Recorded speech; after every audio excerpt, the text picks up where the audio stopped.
Minasan konnichiwa. Welcome to Java's in Japan podcast, JinJapan podcast, a podcast every 2 days about my travels, journeys and stories from Japan. And I'm still in Ehime Prefecture.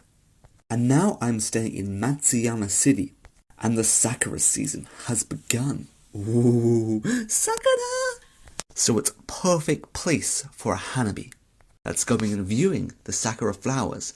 And when in Matsuyama, there's one place you have to visit, and that is Matsuyama Castle.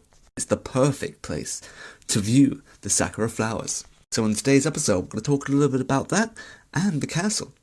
So enjoy. Otanishimi.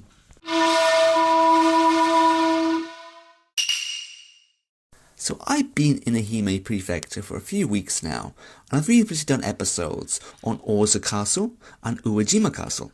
Ozu being quite new and quite big, and Uejima being quite small but a little cute castle. But the main city in Ehime is Matsuyama.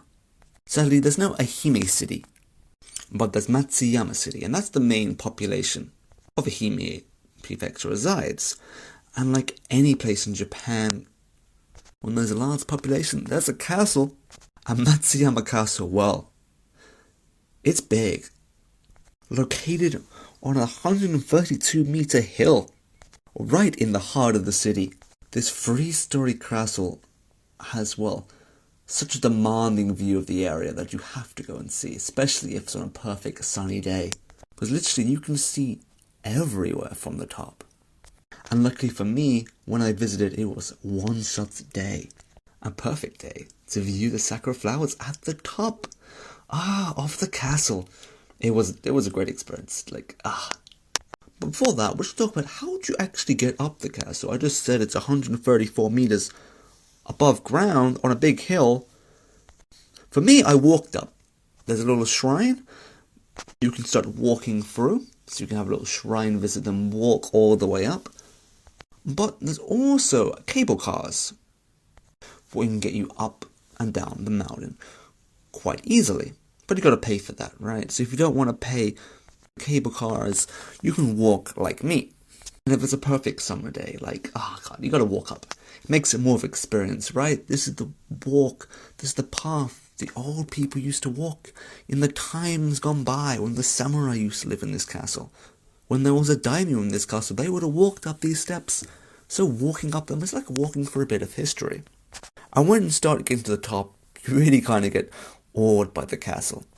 Because it's got steep walls on one side and just there's a little tower. Like little towers pop out. And it really shows that this castle was, well, really hellish if you'd want to attack. Like, you wouldn't want to attack this castle at all. Like, if I was a samurai and they ordered me to do that, I'd be like, I just quit. No. And once you get to the top, you're not actually straight into the main castle. You're into the top castle grounds. And this is a really good part to view Sakura, because they've lined this whole place with Sakura trees. And now it's spring and the Sakura season, and they're in full bloom. Well, it was a spectacular sight. Pink trees, castles, amazing views. And at the top, there's a little shop you can buy souvenirs, but what I got, well, is local ice cream.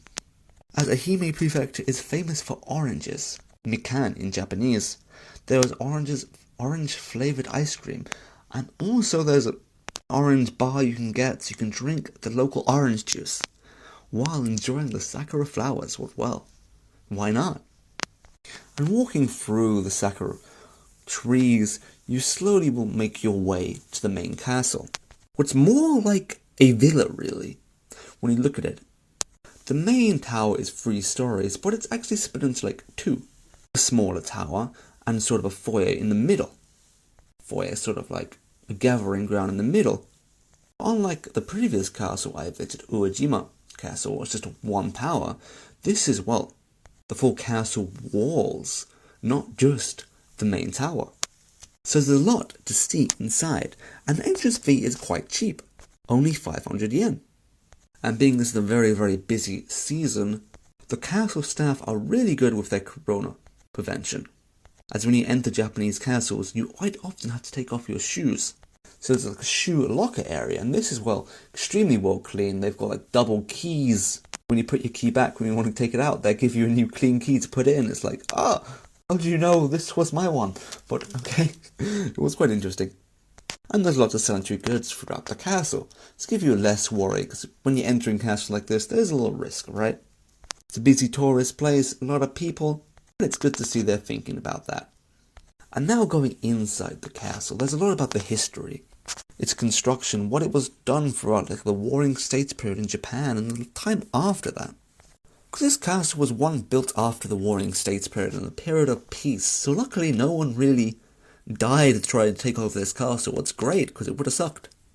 But there's a lot of history about its construction, about when it got burnt down, rebuilt several times, especially after World War II as well.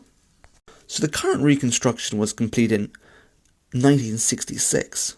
Actually, I got that wrong, 1968, with all the towers being refurbished in 2006. So it's a quite well-preserved castle, and walking around you can really see this. There's even like the VR experiences you can do inside.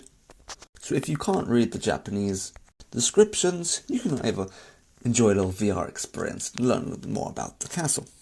But one thing to do in every castle visit is, well, see the views from the top, because well, they are amazing. And though the top floor is quite busy, it does offer amazing views of the whole area. Definitely worth going up the tower and taking a look. And on my way back down, I took a walk around the castle. Because around the castle as well, there's lots of sakura trees, so it's a great place to take photos. But then I realised there's actually another gate going to the castle. So the main gate from the zipway, or the zip line we can go up, is Tsutsui Gate. Like, wrapped well gate? And quite next to that, there's actually a little secret gate, Kakuretamo, which you don't normally see because it's kind of like tucked away. You can enter through there as well. But if you go around the back of the castle, there's another gate. And this is the gate I left from, Inuimon.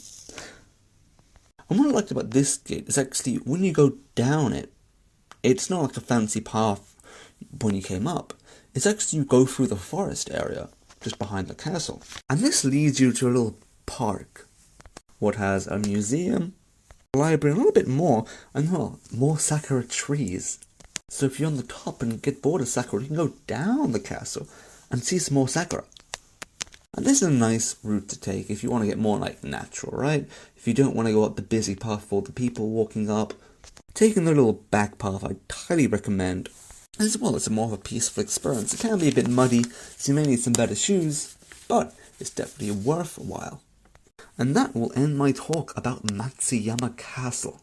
And if you want to learn more about castles in the Ehime Prefecture, I've previously done 2 episodes on 2 other castles, Ozu Castle and Uejima Castle. I think there's another castle in the Ehime Prefecture what I won't have time to go to, because I leave today to Shodo Island, but it's definitely on my bucket list to visit when I'm back in the Ehime Prefecture.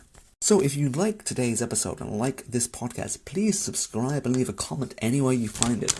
More episodes about Ehime is coming soon, with the next one being about the areas around Dogo Onsen, Japan's most famous onsen, and some shrines what I really liked around this area. So definitely subscribe for that. And if you're on iTunes, please leave a comment, because that would be much appreciated and it would help out the podcast a lot, because the majority of podcast listeners are on iTunes. I've got to do some marketing there. Yes, marketing. So anyway, 皆さん、最後まで聞いてくれて本当にありがとうございました。じゃあね。